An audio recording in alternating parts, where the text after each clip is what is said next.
mais uma noite estarmos cultuando Jesus. Nessa feita eu sou muito grato a Deus, porque acredito, essa é uma igreja que todo mundo quer pregar. A igreja de São Benedito é uma igreja receptiva. E eu já conversei com muita gente, muitos pregadores. Tem muita gente que nunca pregou aqui e almeja pregar aqui. Eu quero convidar os irmãos a um texto da palavra, Atos capítulo de número 3. O tempo para a oração da hora nona era levado um homem coxo de nascença, o qual punham diariamente à porta do templo chamada Formosa, para pedir esmola aos que entravam. Vendo ele a Pedro e João, que iam entrar no templo, implorava que lhe desse uma esmola. Pedro, fitando-o juntamente com João, disse: olha para nós. E ele os olhava atentamente, esperando receber alguma coisa. Pedro, porém, lhe disse: não possuo nem prata nem ouro, mas o que tenho, isso te dou. Em nome de Jesus Cristo Nazareno, anda. E tomando-o pela mão direita, o levantou imediatamente, os seus pés e tornozelos se firmaram. Deu um salto e se pôs em pé, passou a andar, e entrou com eles no templo, saltando e louvando a Deus. Versículo 9 e 10. Viu todo o povo a andar e a louvar a Deus, e reconheceram ser ele o mesmo que esmolava, assentado à porta formosa do templo, e se encheram de admiração e assombro por isso que lhe acontecera. Amém. Glórias a Deus. Pode se sentar, Bíblia aberta, e eu não quero ser cansativo, mas quero falar um pouquinho da palavra de Deus. Eu quero louvar a Deus nessa noite pela vida do pastor Luciano. Ele não pôde estar aqui, né? Mas eu quero louvar a Deus pela vida do pastor Luciano. E eu já digo para os irmãos, eu não sou um pregador igual ele não, mas eu aprendi que se Jesus nos chamou para fazer algo, a gente deve fazer conforme as nossas forças. Quero louvar a Deus também pela vida desses dois homens que estão aqui, os dois evangelistas, né? E eu tive a dádiva de ser separado ao presbitério no mesmo dia que eles. Eu pensando nisso, eu falo: meu Deus, o Senhor foi bondoso demais comigo. Que Deus abençoe a vida do evangelista Júnior, do evangelista Calixto, em nome de Jesus. Calixto é um pai na fé para mim. Até hoje a gente conversa muito e eu sou muito grato por tudo que ele fez por mim aqui nessa igreja e continua fazendo, né? Deus abençoe a vida do nosso irmão. Meus irmãos, nós estamos diante de um texto muito conhecido. E eu perguntava para o pastor Luciano, eu falei: a campanha é do quê? Qual é o tema da campanha? E o pastor disse: a campanha é vencer. Eu comecei a estudar, eu comecei a ler. Ele já me convidou hoje na parte da tarde. Eu falei: Jesus, tem misericórdia. E eu comecei a orar e a vasculhar a Bíblia. E eu já tinha preparado meu esboço, já tinha feito minha preparação. E depois eu falei: eu lembrei da página da igreja. E eu fui lá dar um pulo lá para ver um pouquinho do que estava acontecendo aqui. E eu fui bem na pregação dele, se eu não me engano, foi semana passada que ele pregou nesse texto de Atos capítulo 3. Ele pregou nesse texto. Eu falei: meu Deus, ele deve ter exaurido o texto lá, e agora o que eu vou falar? Mas a Bíblia é uma fonte inesgotável, e todos os dias ela não se renova, porque ela não fica velha, mas todo dia Deus tem uma palavra nova para ela. E nós estamos diante de um texto muito conhecido, é um texto de um milagre muito grande. Atos dos Apóstolos, na verdade, é o cumprimento do que Jesus falou. Jesus veio à terra, fez vários sinais, os sinais seguiam o ministério de Jesus. Eram notórios sinais. Sempre que Jesus estava diante de alguém com alguma impossibilidade, com alguma coisa para ser feita na sua vida, e Jesus achava fé nessa pessoa, Jesus realizava um grande milagre. Nós vemos isso nas páginas dos evangelhos. Jesus curou leprosos, Jesus até ressuscitou mortos, porque os sinais eram notórios no ministério de Jesus. E aqui em Atos dos Apóstolos, a gente se lembra apenas do capítulo 2, que é o enchimento do Espírito Santo.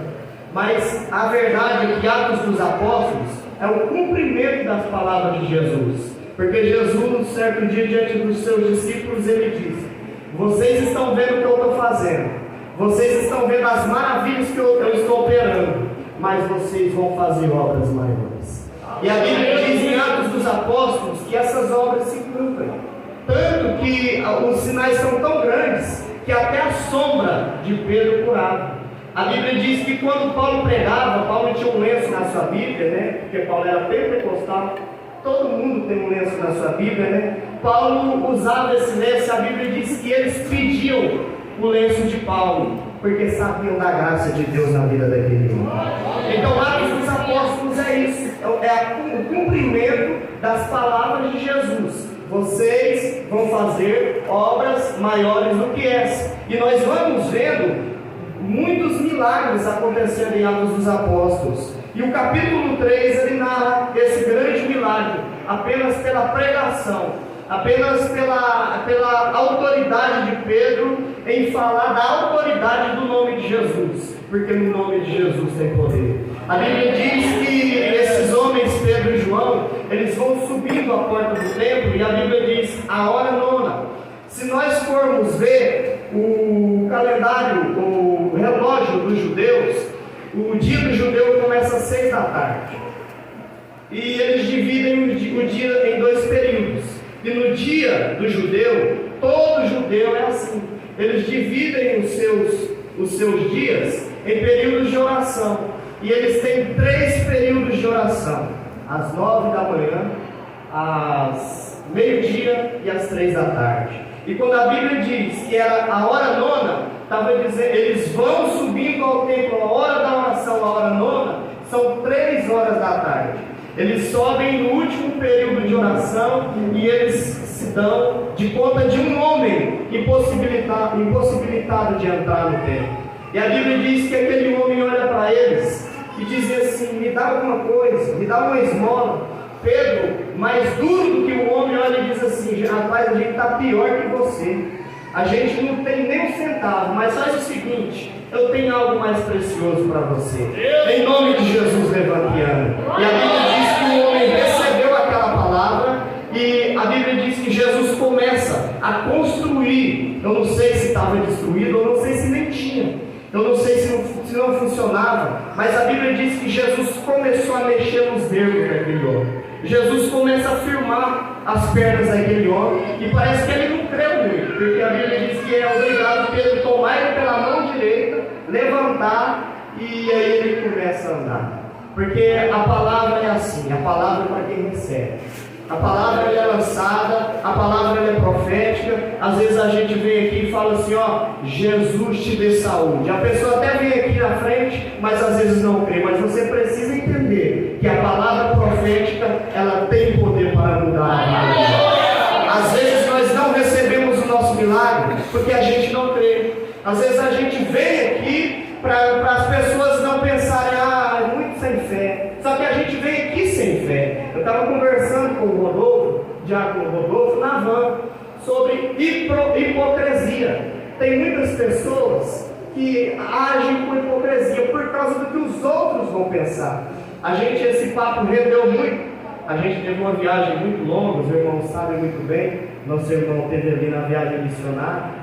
E eu tive o privilégio de também conhecer um pouquinho do campo missionário.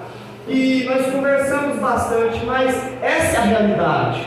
Tem gente que vem aqui na frente, o pastor chamar, ou alguém chamar para uma oração, mas a pessoa vem com incredulidade no coração.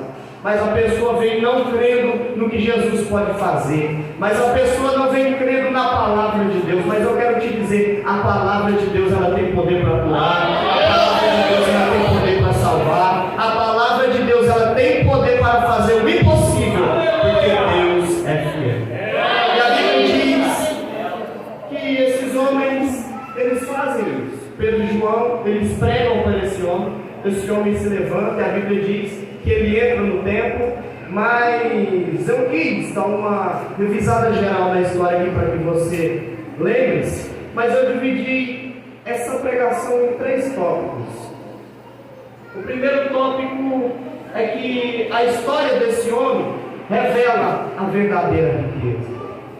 a história desse coxo, ele nos traz à mente sobre o que é valoroso de verdade.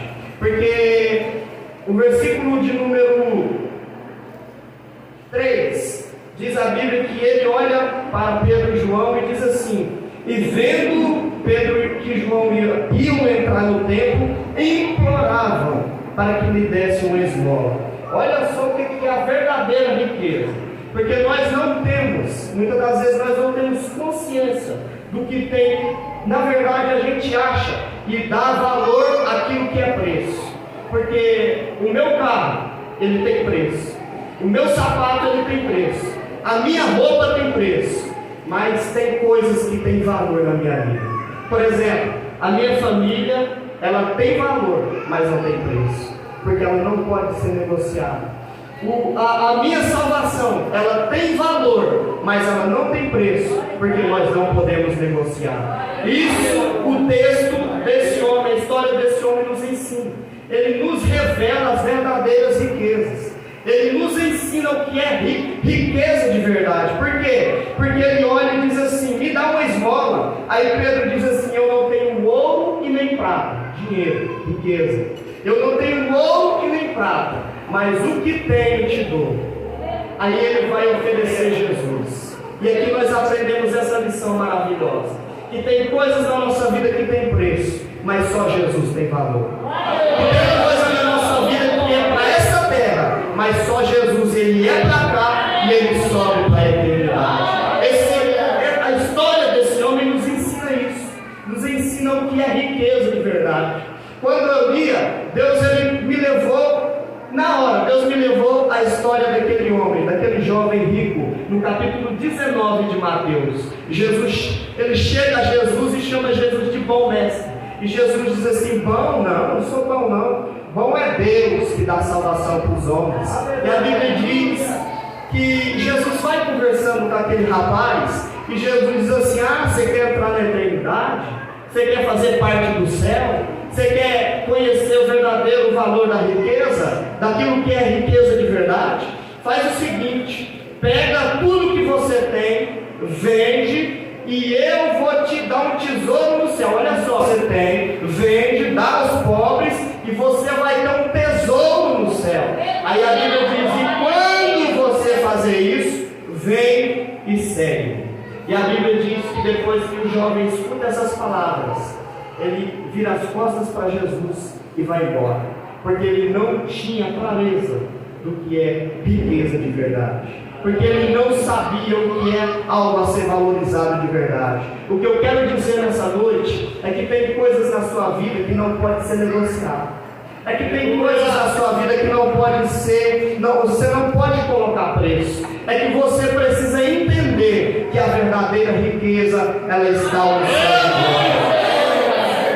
Quando Jesus está dando a revelação para João em Apocalipse, ele diz que a igreja de Laodiceia dizia: nós somos ricos, nós temos muito dinheiro, nós não precisamos de nada. Aí a Bíblia diz que Jesus fala para João, eles dizem que são ricos, eles têm tudo, mas na verdade eles são miseráveis, eles são pobres, eles são cegos e são nus. Repare que eles tinham dinheiro mesmo, só que para Jesus eles eram pobres. Sabe por quê? Porque eles não valorizavam o céu, porque eles não valorizavam a salvação, porque eles não valorizavam as riquezas de verdade.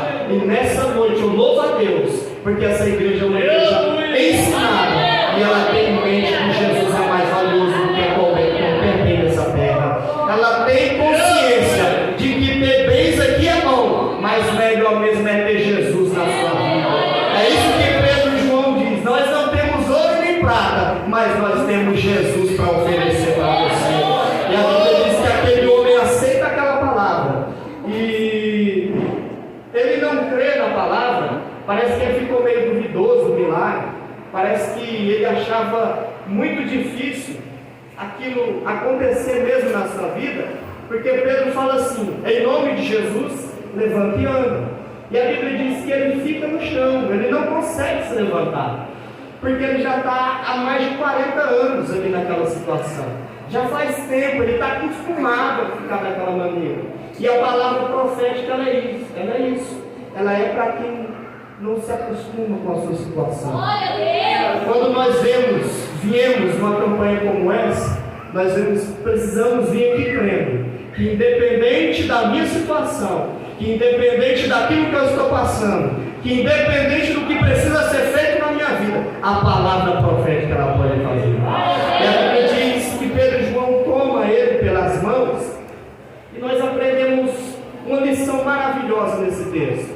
Nós aprendemos que quando Pedro e João colocam ele sobre os seus pés, a Bíblia diz, versículo 3: vendo ele e a Pedro e João que iam entrar no templo, implorava que ao menos lhe desse uma esmola. Olha só, esse versículo, ou na verdade 3 versículos aqui, nos ensinam a segunda lição desse texto. E a segunda lição desse texto é que o texto revela a maior necessidade do coxo. E se a gente falar isso, algumas pessoas vão ficar abismadas, mas eu te falo nessa noite com plena certeza que a maior necessidade daquele homem não era andar.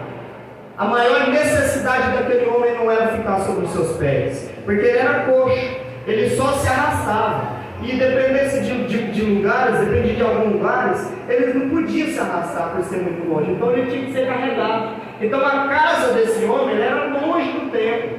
Os homens têm que trazer ele carregado, ele não podia nem arrastar.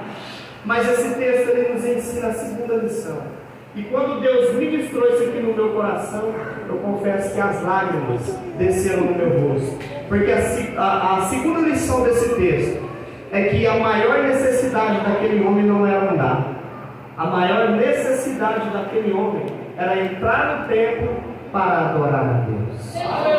Porque, segundo os sacerdotes, segundo algumas tradições, aquele homem, por ter uma deficiência, ele não podia entrar no templo.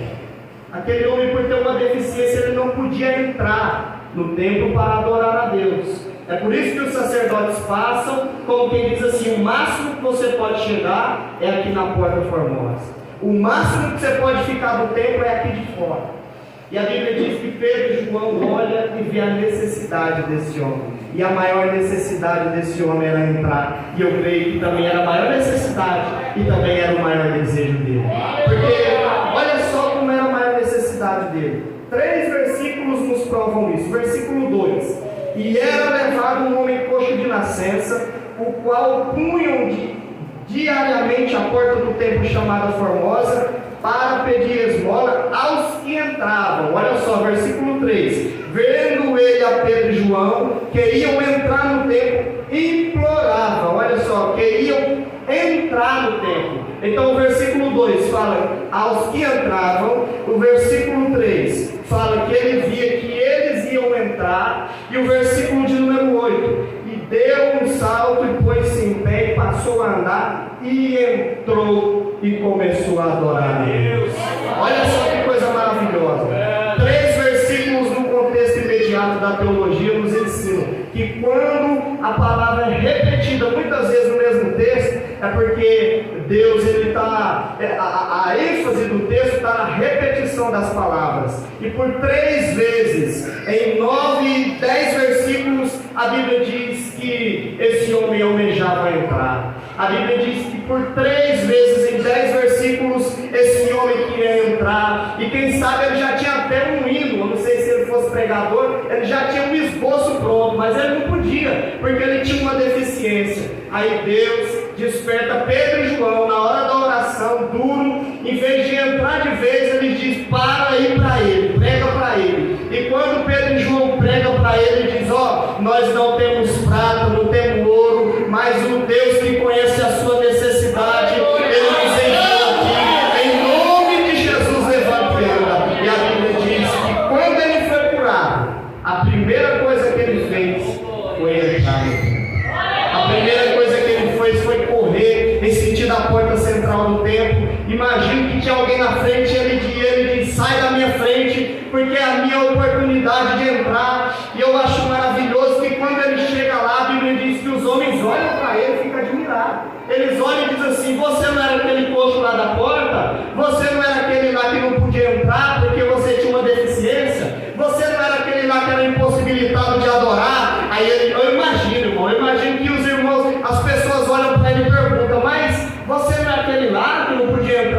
e ele olha e diz assim: mas Jesus, ele me colocou de pé, me deu uma oportunidade, ele me colocou para adorar.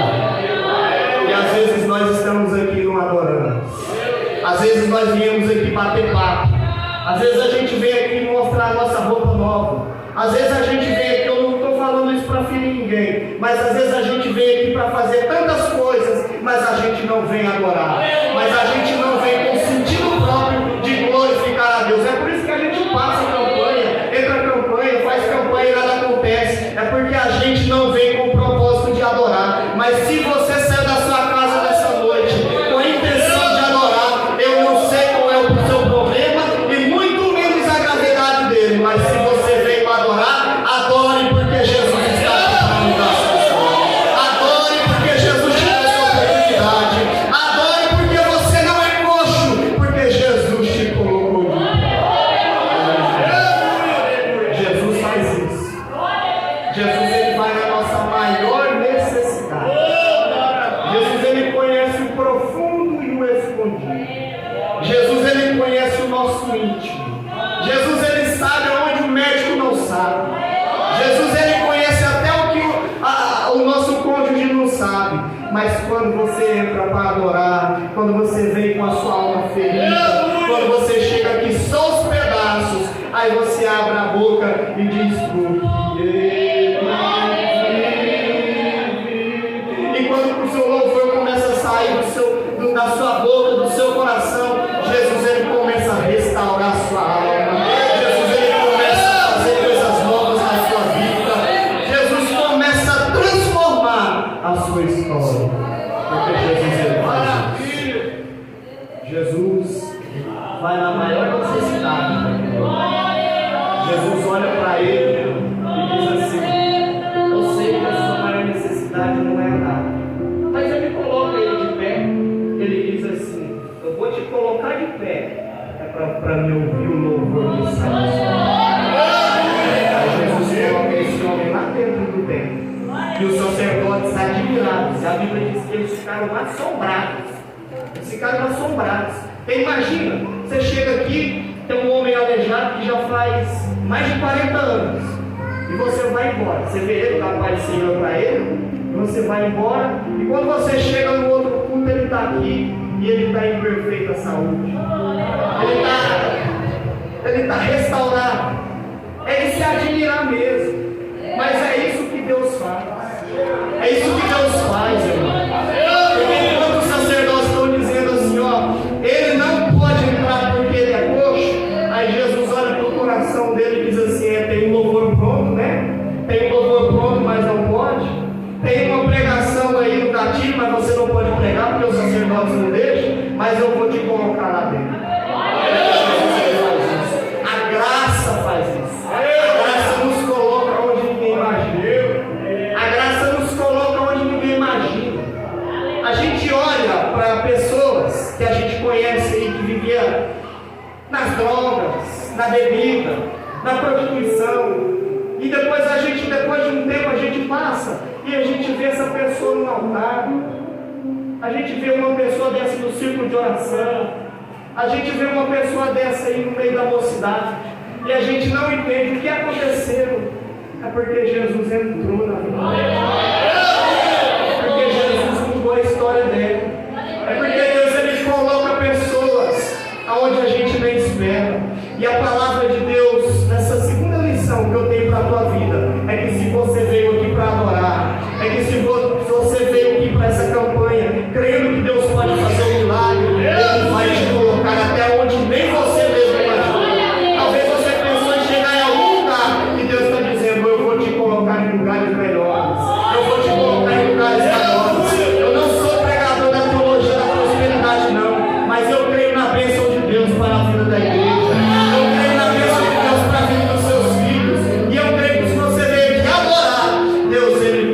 Você para lá. Deus, ele pode abençoar os seus negócios. Deus, ele pode mudar o quadro da sua saúde. Deus, ele pode transformar a sua família. Deus vai te colocar onde ninguém imagina. Se prepare para receber críticas. Se prepare para as pessoas olharem e dizer: chegou ali, mas não merecia. Se prepare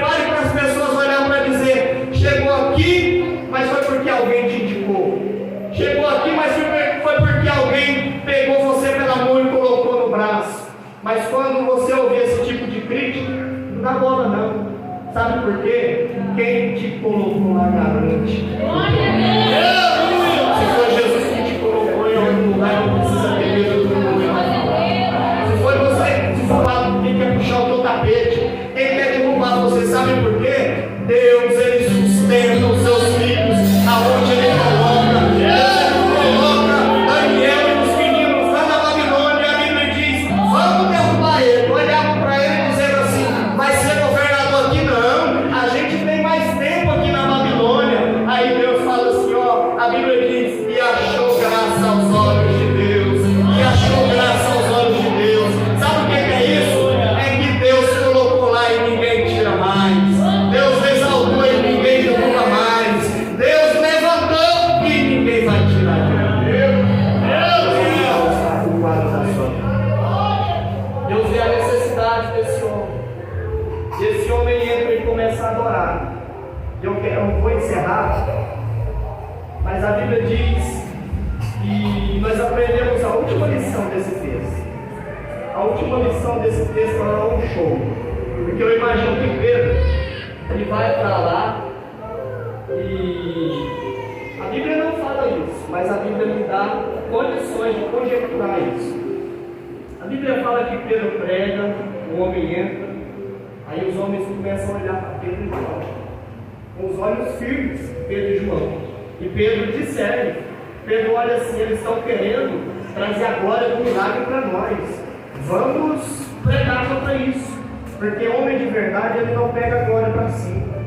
Quando ele faz, quando ele ora, quando ele prega e as coisas acontecem, ele reconhece que a glória é de Deus. A Bíblia diz que Pedro olha para eles, eles olham para Pedro, Pedro olha e diz assim: ó, por que vocês estão olhando para a gente dessa maneira? Versículo de número 11 adiante, até o versículo de número 19.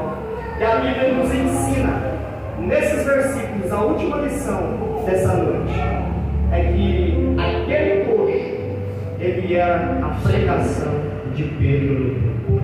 Olha só que lição maravilhosa.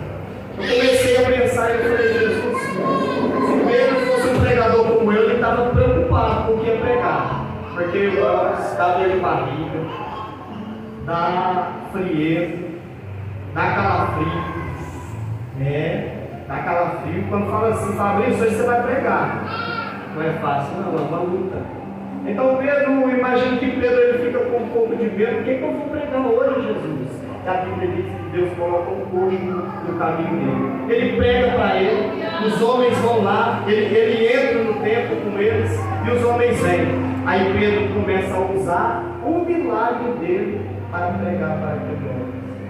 Ele olha para os homens e diz assim: ó, você está vendo esse homem aqui de pé? Não foi a gente que fez o milagre na vida dele, não. Sabe quem fez isso? Foi Jesus de Nazaré. E a Bíblia diz que ele começa a pregar dizendo: ó, sabe Jesus que vocês mataram, que vocês crucificaram, esse Deus exaltou sobremaneira, e foi no nome dele. Versículo 16 diz isso. Olha só, versículo 16: pela fé em nome de Jesus é que esse mesmo nome fortaleceu a esse homem que agora vedes e reconheceis. Sim, a fé que vem por meio de Jesus deu a este saúde perfeita na presença de todos vós. O que Pedro está dizendo é o seguinte: ele está de pé, mas não foi a gente que fez, não. Sabe quem que fez? Foi Jesus que fez a fé. O homem veio para adorar, não podia adorar. Aí Deus levanta ele. E quando levanta, o milagre dele se torna a pregação de Pedro. E Pedro olha e fala assim: ó, vocês estão vendo ele aí, né? Vocês estão vendo, né? Pedro, esse aí não é aquele lá da porta formosa que não podia entrar porque é coxo. Pedro, esse aí não é aquele lá que tinha uma impossibilidade, que não podia entrar no templo. E Pedro diz: é ele mesmo. Pedro, você colocou ele de pé? Não foi a gente, não. A gente não tem poder para fazer isso, não. A gente não tem graça para fazer isso, não. O nosso nome não tem poder para fazer isso, não. Mas foi Jesus que colocou ele. Jesus teve misericórdia dele. Jesus levantou ele. Jesus deu saúde para ele. E eu tenho uma boa notícia para você: o Jesus que levantou o coxo da porta formosa